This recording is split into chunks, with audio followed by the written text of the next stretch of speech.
Okay, so yeah, this is what I look like when I wake up in the morning. It's all disheveled and whatnot. I realize the clock is ticking because, well, YouTube analytics don't let me see who watched me, and that's good for y'all. It does let me see how much that you watched. So I realize that you have a short attention span. So let me just move this to the funny part. Okay, so anyway, it's 5:40. I overslept. It's 7. Fuck. It's 7 o'clock in the morning. I gotta go to work. But anyway, I thought I would tell y'all a fun cocaine story. You know, keep you interested.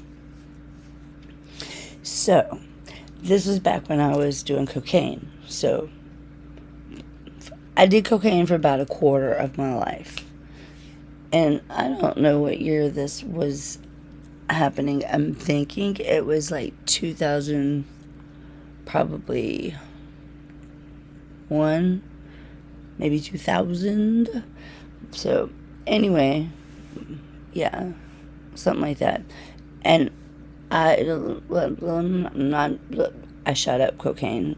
I put it in a needle and shot it up. That's how I did cocaine. Oh, you judging me?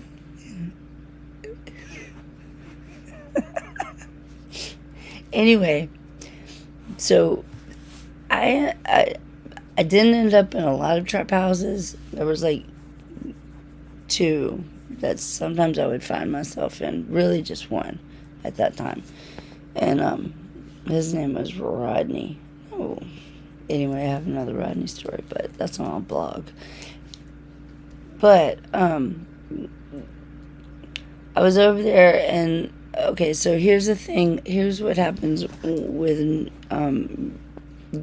you're hanging out with a bunch of, when you're a drug addict hanging out with a bunch of other poor drug addicts. Because drug addicts, they may be rich for a day or something, but it's never for longer than like a day or something. And don't let me forget to tell you about my income tax day stories. Oh my God. Those are fun. Anyway, tonight I'm telling you about this story. So, I'm at this one, actually the one cocaine junkie shooting up trap house I was at. And I don't know, what I was saying is, here's what we do. It's like some rich white guy shows up with a lot of money, and I'm not trying to be racist, I'm just telling the story as an American would tell it, I'm thinking. If a child was telling it, they would just say,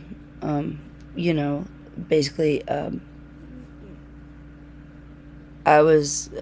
we were all getting loaded, and some rich person, some rich dumb person showed up. Okay.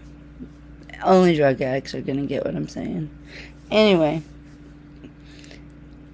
turns out he's got a room at this at that time was a fancy hotel.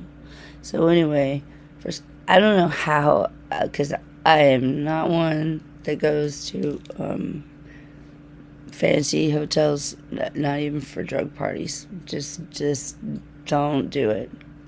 And there was a good reason why I didn't, and that's another story. Same hotel though. Anyway, but this particular time, we went in, and like there was a lot of people. It was a suite room, right? And I didn't like know anybody there except for like maybe one person, and I didn't know him. I mean, anyway, we're standing. No, I say we're. I'm standing off in the corner there's a lot because there's so many people in the suite. And, like, I don't know any of them, so I just do what I do when I'm in a situation like that, and I just go to the cover. I said, this is how early this is. I go to the corner, and I just observe.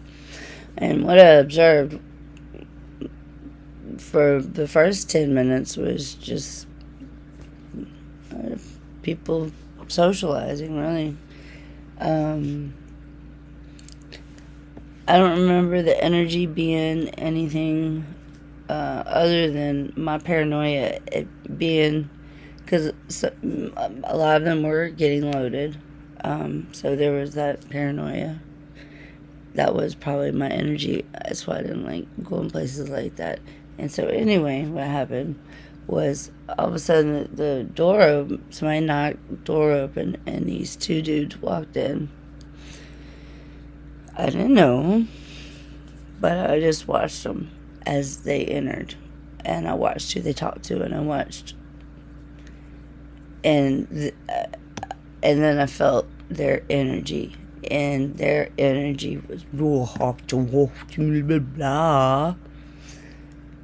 and I don't know this old rich white guy doing the party. I don't know him, but the dudes that came in did. They were really tall, and they were black, and there was a bunch of black people there, but I don't know. Their energy was different. Now, keep in mind, I got lots of people around me, but I don't know anybody, so like I'm not about to like, because the thoughts came quick. Like, I watched them walk and find the rich white guy, and he was older. He was like 50, mid-50s, something like that. And I watched them find him, and I didn't know anybody, and so I didn't have anybody to tell, and so I didn't know what to do. So I saw him walking out the door with them two dudes, and I just went to him. He didn't know me. I didn't know him. I whispered in his ear. I said, don't leave with them. I said, they're gonna rob you. Don't go out that. Don't do it. They're gonna rob you. And he looked at me like I was stupid, right? I mean, and from what I gathered, this dude, like, he had something like $6,000 in his pocket, cash. And everybody's still doing their little party thing, whatever. And I'm like, So about I want to say 10 minutes, but it was probably more like 4 to 6 minutes. The door opens, and in walks, it's so early morning, Frankenstein. This dude, you couldn't even recognize him anymore. His face was bleeding from everywhere, and it was just he got the fuck beat out of him. Just stomped. And I walked up to, and at that point, I didn't feel bad for him. I'm just being honest. I didn't feel bad a little bit for him. I didn't. Because I told him what was about to happen. And he wanted to look at me like I was stupid. I didn't feel bad for him. I was angry at him. I was fucking mad. I can remember how mad I was. And I walked up to him. I'm like, oh, what happened down there? I don't remember what I said. It was probably something really fucking funny. And he was like, oh, they robbed me.